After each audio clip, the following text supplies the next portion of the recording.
นี่คือวัดสว่างอารมณ์เลยนี่ป้ายเพิ่นเขียนไว้ดีวัดสว่างอารมณ์และอันนี้ตอนเช้ามื้อนี้ผู้ข้าพามาเบิ่งวัดวางามวัดวาอารามได้งามเลยวัดสว่างอารมณ์อันนี้เบิ่งแล้วคักได้มาดิลุงเลยงามในวัดเพิ่นก็ได้มาก็เข้าได้มาก็มาก็เข้าเลยมารับลูกสาวก็เลยมาเวถ่ายทำเรื่องเจดีย์ใหญ่วัดสว่างอารมณ์นั่นอันนี้พระก็หลายว่าง่ายพอพระลาจะได้นี่ให้ไล่ยังไม่จะอุ่มลาจะแท้นี่นะวัดสว่างอารมณ์นะชื่อเพื่อนจากบ้านไปสั่งของพวกข้าครับบริเบิงชื่อบ้านแล้วบ้านไปสั่งเนาะจากเราเป็นนี่เป็นเจดีย์ใหญ่เลยวัดสว่างอารมณ์อันนี้พระอ้อมจิตมีแต่พระกับพระได้พอ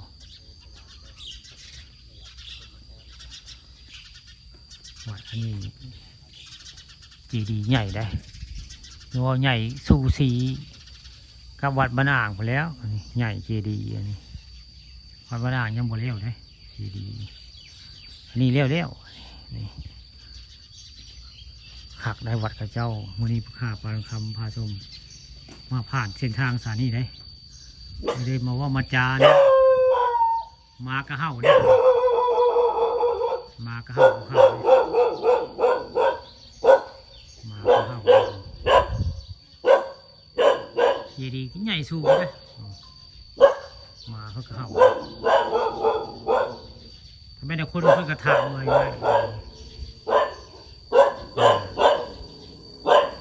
มาเข้ามาเลย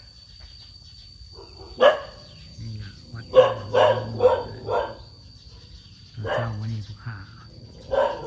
ผ่านข้ามผสมเอาเรื่องจริงผ่านจอมาให้เบิ่งเนาะมาในบุกเข้ามาก็เข้าเรียบร้อยพระเจ้ากับปั้นครับปั้นคือเลยพระหลายเลยวัดอันนี้มีแต่พระกับพระนะ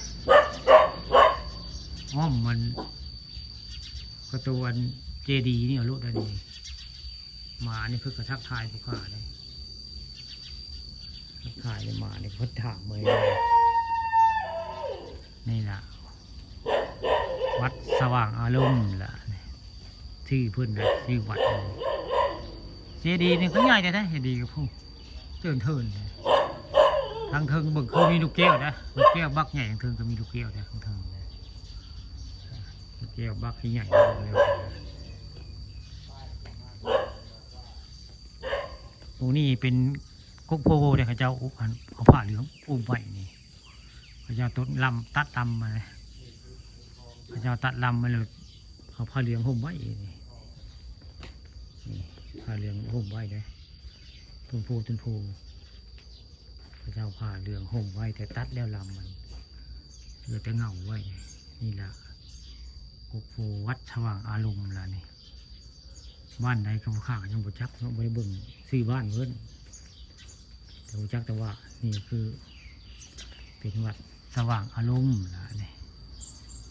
ข้าเอาเรื่องจริงผ่านจอมาให้เบิ่งเนาะวัดอารามเพิ่นได้คุณก็เป็นโอ้ได้หัวละคังหัวโค้งหัวกรุงเทพเลยกรุงเทพก็มีเจ้าผมนี่ล่ะเจดีย์วัดสว่างอารมณ์ล่ะมูนีมีวัดอันท้าวเวสสุวรรณพอได้ผมท้าวเวสสุวรรณก็มีแล้วยืนจะเถิดท้าวเวสสุวรรณก็มีนะยืนสองอันพอได้2 ตัวว่าง่ายยิ่งเขียวได้หยักก็มีได้หยักก็มี2 ตัวก็ได้ตอนเช้าวันนี้ข้าปานข้าวผสมเอาเรื่องจริงผ่านจอมาให้เบิ่งมีหยักเขียวก็มีได้ผมหยักเขียวก็มีได้มีทั้งหยักเขียวทั้งหยักโบเขียวไว้ง่ายเจดีย์นี่ก็ใหญ่แท้ผมเจดีย์วัดสว่างอารมณ์มันใหญ่เลยพระกระลายแหละนี่ต อนเช้ามื้อนี้ผู้ค้าพาข้ามาชมเอาเรื่องราวเรื่องวัดว่าอารามมาให้เบิ่งวัดสว่างอารมณ์ละอันนี้ใหญ่บ่เลยก็ได้คักยักษ์ก็มี